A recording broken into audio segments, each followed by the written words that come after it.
Mr. President, there are some people who are still in detention as a result of the NSAS protest. They were young people who were protesting for justice, for freedom, and for democracy. Any young protester in Nigeria today learn from you because you were the father of protests in Nigeria.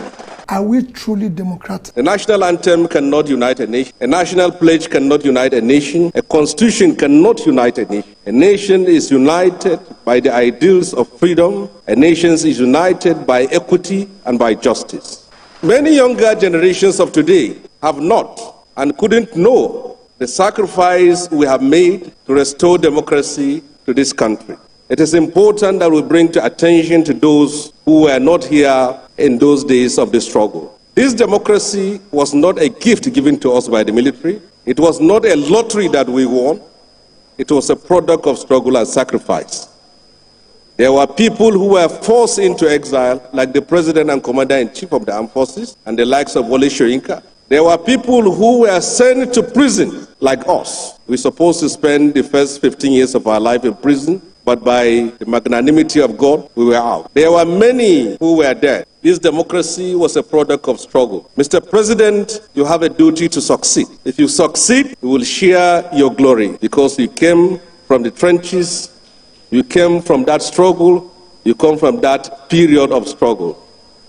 Mr. President, if you fail, they will say that those of you who fought for democracy have nothing new to offer to Nigeria. We will pray for you, and we believe that the reforms which you have taken, there is no doubt about it, you too have recognized the untold hardship and the suffering it has inflicted on millions of people. But we are expecting that at the end of the day, it will bear fruit, and people will rejoice and say that the sacrifices that they have made, the consequences of that reforms, was something that was worth all this trouble. Mr. President, thank you for the honor and the privilege, and do something about the Nigerian prisons, because they were the ones who hosted us in those days and in those dark days of the struggle. And on the last call, Mr. President, there are some people who are still in detention as a result of the NSAS protest. They were young people who were protesting for justice, for freedom, and for democracy. Any young protester in Nigeria today learn from you because you were the father of protests in Nigeria. Do something about it.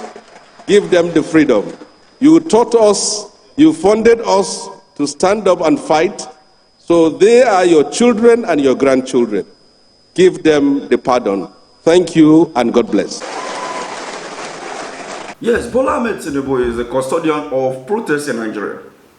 And that can be seen from what happened in Ojota during the Jonathan administration. And now that he is a president, or will I say, since the APC came on board, every form of protest in Nigeria has been tagged as a threat to the unity of Nigeria. And they have seen it also as a threat to them in power. The democracy that we talk about is something that it is a freedom of speech, freedom of movement, freedom of expression, of will. But in this context, it is very, very difficult to be seen in Nigeria. 25 years of independence and nothing to show for it. I think we need to retrieve our step to understand exactly what we have been able to achieve within the last 25 years and see if we can do something different going forward. Is to ask, are we truly democratic? Unexamined life is not worth living. You must at any step try to examine what we are doing. After 25 years of experimenting and trying to be a democratic country, it is now time to ask questions. Are we truly democratic? And you start by defining what it's supposed to be. Democracy is supposed to be government of the people, by the people, for the people. So the fundamental question, is this government of the people? Is it by the people? And is it for the people? Beneath this is supposed to be a benefit for the people, which is not there today.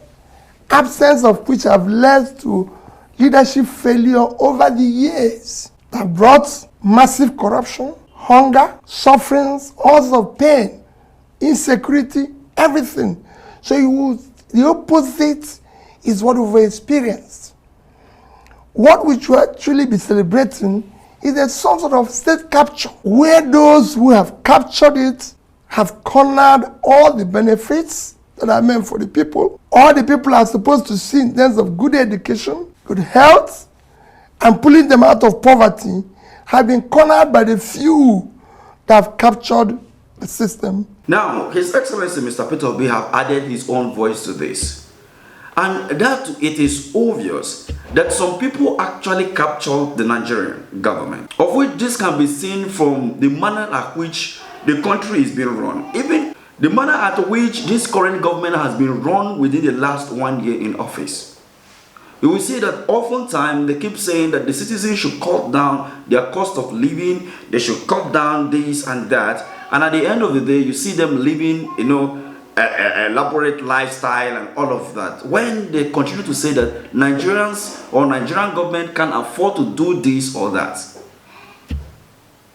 What do you make of this? Let's have this conversation in the comment section. Thank you for watching.